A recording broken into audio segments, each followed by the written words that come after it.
زرپتو کا بند ہم T V اور کشف فاؤنڈیشن کے درمیان اشتراک سے پیش کیا جا رہا ہے۔ اس میں سجل علی اور حمزہ سہیل مرکزی کردار ادا کر رہے ہیں۔ اس کے مصنف مصطفیٰ افریدی ہیں جبکہ شو کے ڈائریکٹر سیف حسن ہیں۔ ڈرامہ کی کہانی پاکستان میں طبی غفلت کے حقیقت پسندانہ موضوعات کے نظام، نوجوان ڈاکٹروں کو درپیش مسائل کے ساتھ ساتھ زیادہ آبادی اور خواتین کو تعلیم کے حصول کے لیے درپیش دباؤ کے بارے میں ہے۔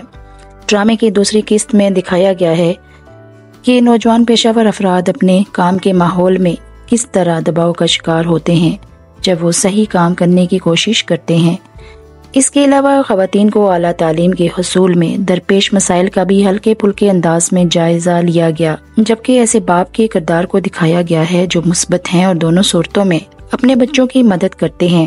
دوسری قسط توقع کے مطابق کافی دلچسپ رہی، جس سے کچھ کردار مزید ابھر کر سامنے آئے۔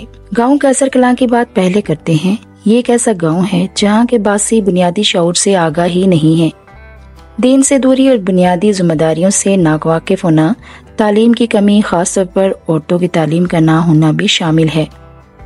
گاؤں میں مرکز صحت والے بھی پریشان ہیں کیونکہ کوئی بھی ان کی بات سننے کے لیے تیار ہی نہیں ہے کہ زیادہ آبادی کے کیا نقصانات ہیں۔ سنجیدہ مسئلے کو مذاق میں اڑانا گویا سب کی من پسند بات ہے۔ ایک مولوی جی ہیں جو ہر وقت مسجد کے لیے چندہ اکٹھا کرنے کے چکر میں لگے رہتے ہیں اور بہبود آبادی والوں کی دیگیں خالی کروانے اپنے شاگردوں کو لے آتے ہیں۔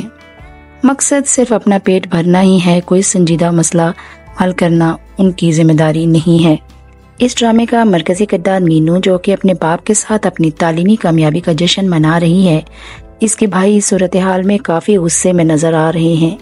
اس کی وجہ صاف ظاہر ہے کہ نہ تو وہ خود تعلیم یافتہ ہیں اور نہ ہی اپنی بہن کی تعلیم سے انہیں کوئی سروکار ہے۔ اگر غور کیا جائے تو اس کے 3-4 بھائی ہیں اور انہیں گھر کے دیگر معاملات سے کوئی دلچسپی نہیں ہے، کیونکہ ان میں سے کوئی بس کنڈکٹر ہے تو کوئی چھوٹے موٹے جرائم میں جیل میں قیام کے بعد گھر آتا ہے۔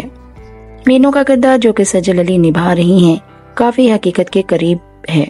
سجل علی نے کیا خوب نبھایا ہے اس کردار کو۔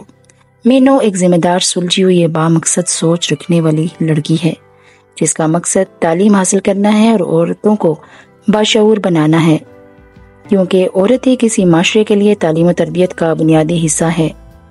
مینو کے اس مقصد میں صرف اس کا باپ ہے جو اس کے ساتھ کھڑا ہے، جو اس کی حمایت کرتا ہے اور اس کی کامیابی پر خوش ہوتا ہے۔ آگے چل کر کہانی میں مینو کی کالج کی پڑھائی اور اس کے مسائل کی عکاسی کی جائے گی۔ اس کے بھائیوں کی مخالفت کی اس کے راستے کی رکاوٹ بنے گی۔ مینو کے عزم اور ہمت کی داستان اگلی اقساط میں دکھائی جائے گی۔ دوسری جانب ڈاکٹر نوفل جو کہ ایک ایسے ہسپتال میں ملازمت کرتا ہے جہاں ایک سینئر ڈاکٹر کی موجودگی میں زچگی کے دوران ماں اور بچے کی موت ہو جاتی ہے۔ اس کے لواحقین جن میں اس عورت کا شوہر شامل ہے، ڈاکٹر نوفل سے اس سلسلے میں مدد طلب کرتا ہے کیونکہ اسے یقین ہے کہ ڈاکٹر نوفل اس کی ضرور مدد کرے گا۔ اب ڈاکٹر نوفل اس سب کا ذکر اپنے والد سے بھی کرتا ہے جو اس کی حوصلہ افزائی کرتا ہے۔ ڈاکٹر نوفل اپنی ساتھی ڈاکٹر کی مدد سے کچھ ثبوت اکٹھے کرنے میں کامیاب ہو جاتا ہے، لیکن ان سب کے باوجود اس کے سامنے ایک بڑی مشکل آتی ہے۔ مزید اگلی اقساط میں ڈاکٹر نوفل انکوائری کے لیے درخواست دے گا، جس وجہ سے اس ہسپتال سے ہی رخصت ہونا پڑے گا کیونکہ ان بااثر لوگوں کے سامنے بے بس ہو جائے گا۔ اب ڈاکٹر نوفل کی اگلی منزل گاؤں کیسر کلاں ہوگی، جہاں کی دنیا ہی نرالی ہے۔ ڈرامہ کی کہانی بہت دلچسپ ہونے والی ہے کیونکہ اس ڈرامہ کے دو اہم کردار مینو اور ڈاکٹر نوفل کی دلچسپ ملاقات دکھائی جائے گی۔ اس کے بعد ڈاکٹر نوفل اس گاؤں کے حالات دیکھ کر حیران ہوگا، لیکن بعد میں وہ بھی مینو کی طرح اس گاؤں کے باسیوں کی سوچ بدلنے کی جدوجہد کرے گا۔ ناظرین، مینو اور ڈاکٹر نوفل کے اس سفر سے محظوظ ہوں گے۔